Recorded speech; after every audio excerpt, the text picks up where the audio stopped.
Holiday.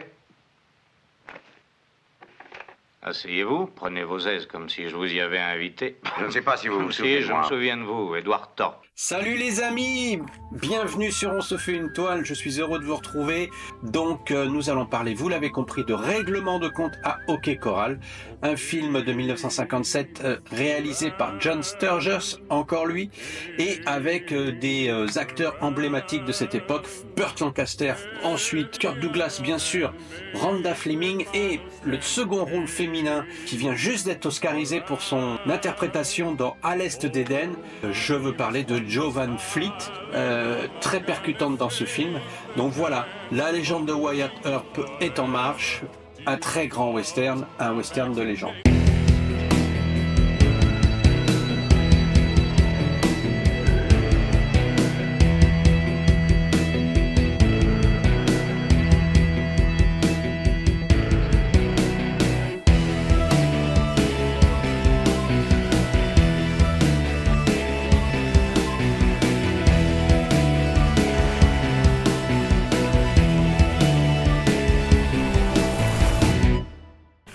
Sur la piste de hors-la-loi, le shérif de Dodge City, Wyatt Earp donc, se rend à Fort Griffin, une ville de l'Ouest, sous l'autorité de son confrère, le shérif Canton Wilson. Mais bon, ce dernier a bien changé depuis quelques années, il est devenu un peu trop lâche et il a laissé filer le truand Clanton et sa bande. Au saloon, retrouve le célèbre joueur Doc Holliday, ancien dentiste devenu joueur professionnel, usant un peu trop de l'alcool, mais un surdoué de la gâchette. Lorsque Holliday est prise, on va dire, en mal à partie avec un ancien rival, celui-ci le tue. This gentleman should have taught his brother better than to deal with a marked deck. Well, if you happen to see this gentleman, tell him I'll be waiting for him at Boot Hill. You'll have only one direction to travel from there, down.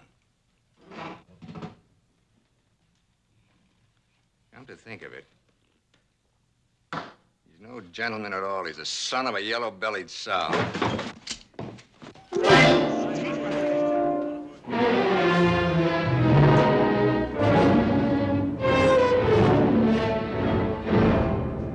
Et ce règlement de compte à Hockey Coral, eh bien, c'est un des meilleurs films que l'on ait découvert dans notre jeunesse et qu'on ne peut pas avoir oublié.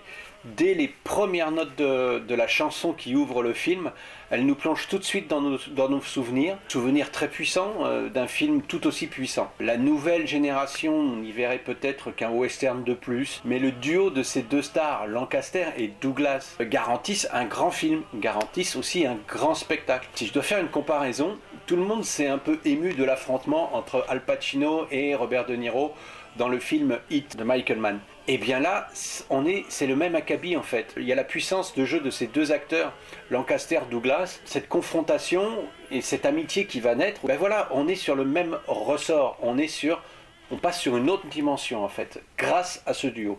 Douglas joue le rôle de Doc Holliday, suicidaire tout sautant, mais dégageant une détermination sans faille. Quant à Lancaster, bah lui, loin de son personnage tout sourire de Veracruz, adopte donc ici une droiture à toute épreuve, l'homme de loi, sacrifiant donc son amour pour la justice. Donc, au-delà de ce duo, Luke's the only one in town who can handle a gun. Want a gun hand? You? Hold up your right hand. Oh, this is ridiculous. You're deputized. on peut mentionner quand même les deux interprètes féminines de ce film. Bien naturellement, on a Rhonda Fleming, qui pour rencontre avec Lancaster se retrouve derrière les barreaux, donc c'est assez rigolo. Mais surtout, Jo Van Fleet, qui joue la petite amie de Doc Holliday, petite amie qui ne cesse de le quitter et de revenir à lui, mais il reste quand même lié à la vie, à la mort. Well, if it ain't the little deputy. You've been gone for 3 days. I needed you.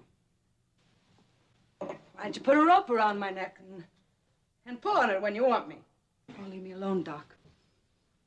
Whether you're leaving. She's staying here. You can say in front of him. You slut. Wait a minute, Holiday. You don't talk to my woman like that. I don't have a gun, Ringo. You got one now. Reach. Donc on a rarement fait mieux dans ce genre tant décrié. Il a quand même apporté son lot de chefs-d'œuvre à l'histoire du cinéma. Et celui-ci, mené par un réalisateur de talent, ne manquera pas de rester gravé au panthéon des westerns. Voilà ce que moi j'en pense. Let's you and me step out into the street alone. Oh, no. You don't sucker me into that. Fun's over, boys. Go ahead, draw. All of you. But you get it first, Shanghai. And you second, Ringo. 1, 2, 3.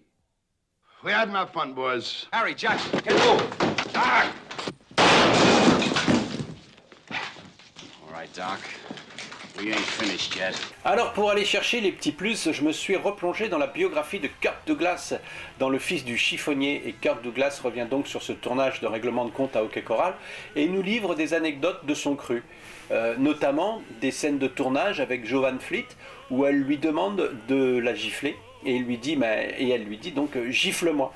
Et lui répond, tu es sûr? Oui, oui, vas-y, vas-y, frappe-moi. Et elle joue sa scène. Et ils retournèrent plusieurs fois donc la scène, et ce n'était jamais bon. Chaque fois, elle allait lui demander de la frapper de plus en plus fort. Interloqué, donc il va voir Burt Lancaster et lui raconte ce qui se passe. Et comme lui, il ne le croyait pas, et bien, viens voir par toi-même, tu vas voir. Et donc, à nouveau, elle lui demande de la frapper. Lancaster observe la scène, il en reste bouche bée. Et pour conclure, Douglas nous dit que les acteurs sont prêts à tout pour les aider à jouer. Donc voilà. D'ailleurs, pendant la scène de lancer de couteau, scène du début du film, cette actrice, donc Jo Van Fleet, a insisté pour avoir des vrais couteaux, et parce qu'elle voulait vraiment avoir l'air choquée et effrayée à l'écran. Donc c'était pas la première fois non plus que Douglas et Lancaster tournaient ensemble. Ils avaient déjà tourné une dizaine d'années plus tôt dans un petit film noir. Mais c'est la première fois que l'amitié réelle commence à devenir sérieuse entre eux. I've never needed anybody in my life, and I sure don't need Doc Holliday. You're pretty positive about that.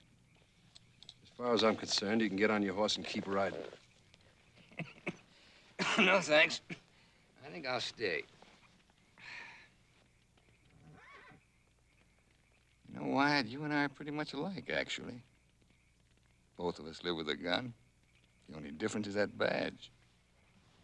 What's the matter, preacher? Don't you like being preached at? Shut up and go to sleep.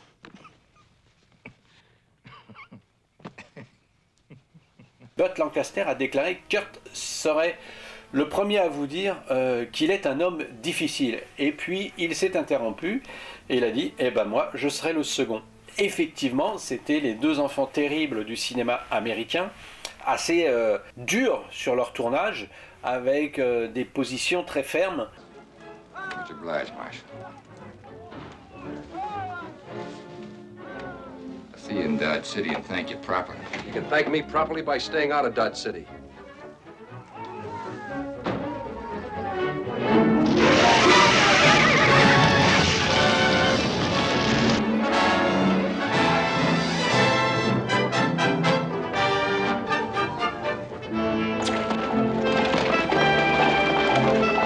Néanmoins, donc, ce film a coûté une petite fortune à son producteur, à Wallis, plus de 2 millions de dollars, à cause des énormes cachets de Douglas et de Lancaster. Mais l'investissement se révéla rentable, puisque le film rapporta lui plus de 10 millions de dollars. Au départ, John Sturges pensait à Robert Mitchum et à Richard Widmark pour jouer le rôle de Doc Holliday. Le fusillade final a été tourné à Old Tucson, au même endroit que celui utilisé pour la fusillade finale de Rio Bravo en 59, donc un autre classique dont nous avons déjà parlé sur cette chaîne. Au cours de sa carrière, Lee Van Cleef, qui joue un petit rôle dans le film au début, a eu l'occasion de jouer avec les deux générations de Russell. Vous savez très bien, le Bing Russell, c'est le père de Kurt Russell. Et il joue un petit rôle au début dans le bar, il est le barman. Et donc il est non crédité d'ailleurs, Lee Van Cleef a joué avec son fils Kurt Russell dans le film de John Carpenter, New York 97. C'est Barbara Stanwyck qui devait jouer le rôle de la joueuse professionnelle. Donc voilà. Quelques petites anecdotes comme ça sur ce film, pour vous brasser un petit peu l'historique. Donc pour conclure, on peut dire que John Sturges mène son film, qui deviendra mythique, d'une main de maître, avec sa science habituelle du cadrage, sa parfaite direction d'acteur, tout aussi à l'aise dans l'action que dans les longues séquences dialoguées, parce qu'il y en a beaucoup dans ce film, Donc ce film constitue l'un des plus beaux fleurons qui soit dans le domaine du western, peut-être même le chef-d'œuvre de cette décennie. C'est un grand classique incontournable.